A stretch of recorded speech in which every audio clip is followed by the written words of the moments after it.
안녕하십니까. 김광선 교수입니다. 이 시간은 교회 행정 세 번째 시간으로 오늘은 교회 행정에 어떤 분야가 있고 또 교회에서의 각종 회의에서 의사결정을 어떻게 하는지에 대해서 살펴보도록 하겠습니다.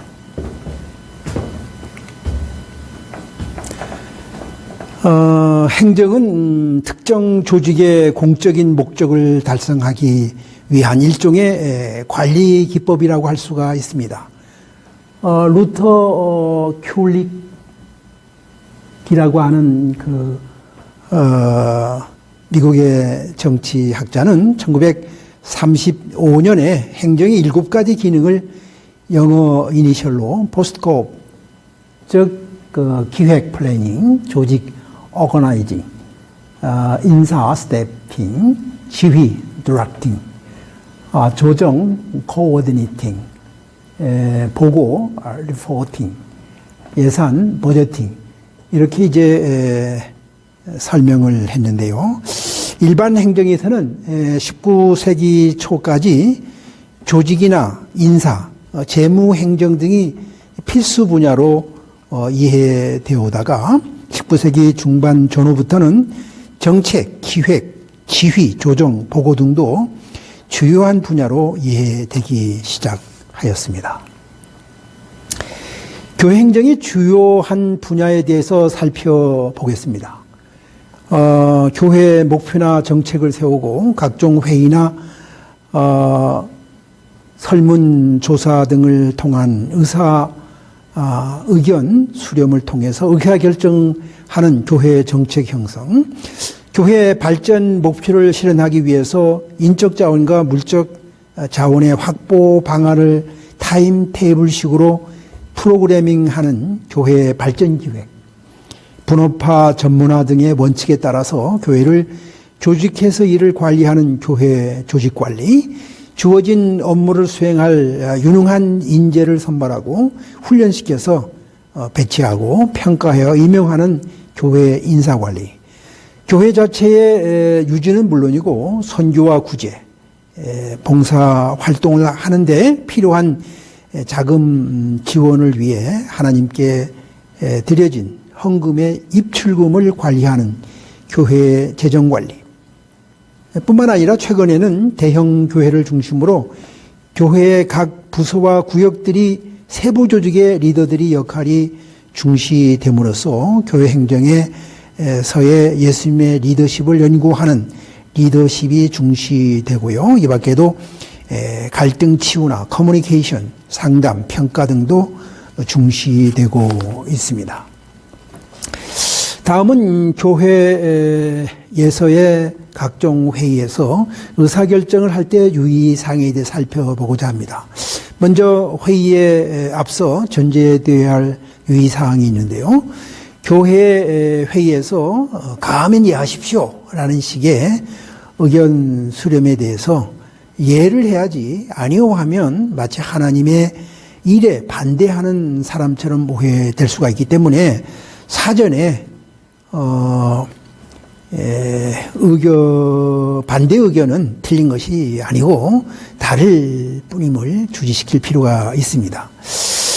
교회는 예만 있는 은혜로운 것이고 아니오 하면 불순종하는 은혜롭지 못한 것으로 이해되고, 따라서 교회의 각종 회의를 꺼려하고 형식적인 절차로 끝내려는 그런 경향이 없지 않습니다.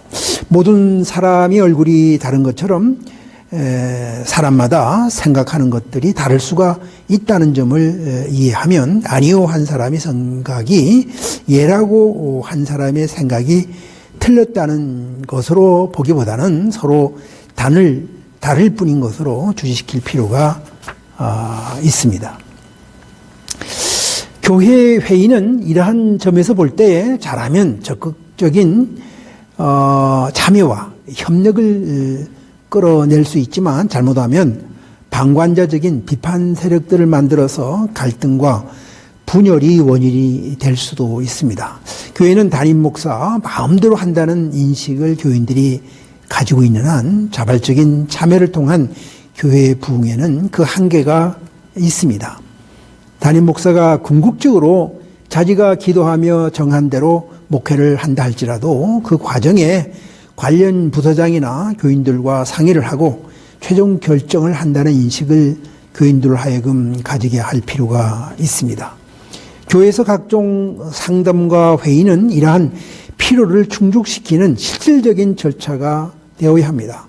이러한 필요를 전제로 하는 회의는 회의 진행이나 그 내용은 물론 회의 분위기가 좋을 수밖에 없고요. 회의 결과도 유익할 수가 있습니다. 유익한 회의가 되기 위해서는 교회에서 정치적인 것들이 개입되지 않고 자연스럽게 형성되는 다수의 의견은 성경 다음에 하나님의 뜻일 수 있다는 자세로 회의에 임하고요. 담임 목사 등의 주재하는 그러한 주재자는 자기 의견을 관철시키는 자세보다는 여러 사람들의 의견을 들어서 최선안을 이끌어내려는 자세가 필요합니다. 다음은 회의 진행 절차상 유의해야 할 사항에 대해서 살펴보겠습니다. 회의를 개회하거나 의사결정을 하려면 정족수가 되어야 하는데요. 특별히 규정된 것이 없으면 개회를 할 수 있는 의사 정족수는 제적 과반수이며 의결 정족수는 출석 과반수인 것이 일반적입니다. 회의 정족수에 관하여 특별히 규정된 것이 없으면 서면동으로 위임한 회원도 출석 회원으로 간주되지만 실제로 출석한 회원들만 안건의 의결에 참여할 수가 있는 것이 원칙입니다. 당회가 조직된 교회 직원회는 출석 회원으로 개회할 수가 있고요. 또 공동의회와 같은 그런 회의는 당회 조직 여부와 관계없이 출석 회원으로 개회할 수 있는 것이 일반적입니다.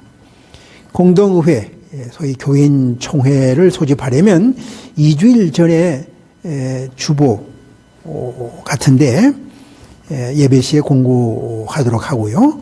직원회에 대해서는 매월 또는 격월 등으로 그 시기가 예고되어 있기 때문에 이에 대해서 규정을 따로 없는 것이 일반적이지만 적어도 일주일 전에 주부에 권고하는 것이 일반적입니다.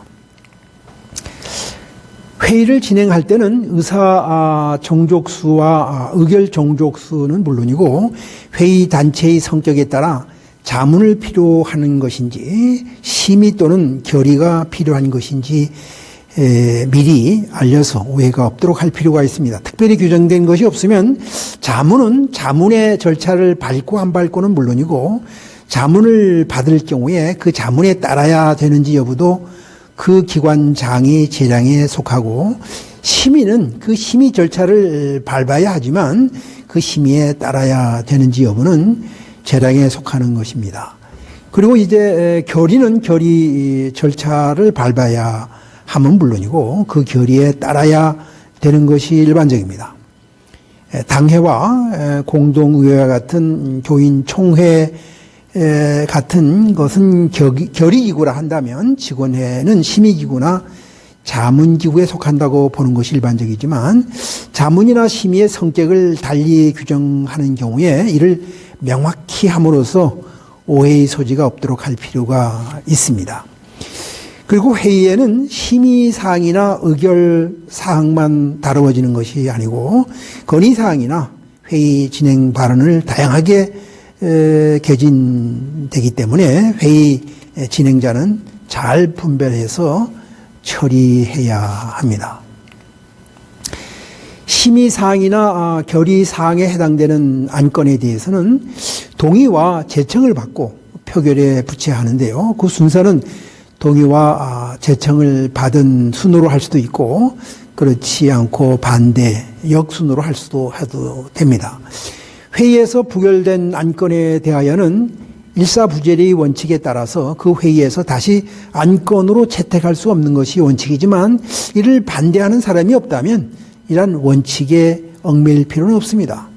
표결 방법도 표결하기 전에 거수로 할 것인지 무기명으로 할 것인지 기권 내지는 무효 처리를 어떻게 할 것인지 등을 정한 후에 표결에 들어가는 것이 좋습니다. 이상과 같은 사항들에 대한 원칙들이 있지만 가장 좋은 방법으로는 그 회의에서 이의가 없도록 정하면 그것이 원칙보다도 특별법이므로 그 회의에 관한 한 문제가 없습니다.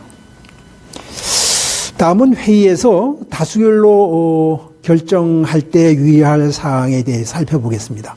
회의에서 다수결로 결정하는 것이 반드시 진리이거나 최선도 아님을 알고 이에 대하여 교인들에게 주지도 되어야 합니다. 회의에서 다수결로 매사를 결정하다 보면 하나님 중심이 아닌 사람 중심의 교회가 될 수도 있기 때문입니다. 매사를 성경적 관점에서 보고 회의를 통해 다수결로 결정할 성격인지를 고려해 보는 것이 중요합니다. 교회나 신앙의 본질적인 문제는 회의에서 다수결로 결정하기보다는 성경에서 해결 방안을 찾는 것이 좋고요. 회의에서 다수결로 결정하는 것은 방법론적인 문제 중에서 본질적인 문제와 직결되지 않는 것에 한해서 제한적으로 이루어져야 합니다. 세상에서 권한이 한 사람이나 한 부서에 집중되면 부패하고 남용되기 쉬운데요. 기독교에서도 알게 모르게 자기 자리나 말을 절대시하는 경향이 있어 예외는 아닙니다. 과거 중세 사회에서 왕권 신수설로 절대 군주를 정당화하였던 것처럼 하나님 말씀이 대언자로 세웠기 때문에 자기 생각이 오르면 그것이 마치 하나님의 뜻으로 여기는 오해의 탓입니다. 사람은 하나님이 될 수 없기 때문에 사도 바울처럼 날마다 자신을 부인하고 자기 의의를 주장하지 말고 하나님의 뜻을 따르는 것이 중요합니다. 중세 절대 군주 시대에 군주 한 사람이 소수의 사람이 지배하였던 그런 인치주의가 근대 이후 다수의 국민의 의사를 존중하는 다수주의 시대, 민주주의 시대에 다수결로 제정된 법이 지배하는 법치주의로 발전하였습니다. 법치주의는 한 사람이나 소수의 사람의 생각보다는 다수의 사람의 생각이 옳다고 또 그리고 이제 최선일 수 있다는 그런 경험에서 나온 사상으로 그 결과 회의가 필요하게 되었고요. 선거나 투표도 그리고 대표자를 세우는 일도 필요하게 된 것입니다. 문제는 한 사람이 선한 말이 옳을 수도 있고 다수결이라고 해서 모두 진리나 최선은 아니라는 데 있는데요. 예수님에 대한 십자가 처형에 대하여 빌라도가 그 아내의 선한 말을 듣지 않고 대제사장과 장로들에 의해 선동된 무리들의 말을 듣고 재판한 것은 그 대표적인 예입니다. 교회에서 각종 회의를 할 때에 다수결로 처리하는 것은 매우 신중해야 하는데요. 다수가 인본주의의 입장을 취하고 있는 한 하나님과 교회를 위한 결정을 하기 어렵습니다. 빌라도의 아내와 같은 사람이 필요하고요. 회의를 주재하는 자가 하나님과 교회의 입장에서 바른 판단을 하는 것이 무엇보다 중요합니다. 예, 여러분들 수고 많았습니다. 다음 시간에 뵙도록 하겠습니다. 감사합니다.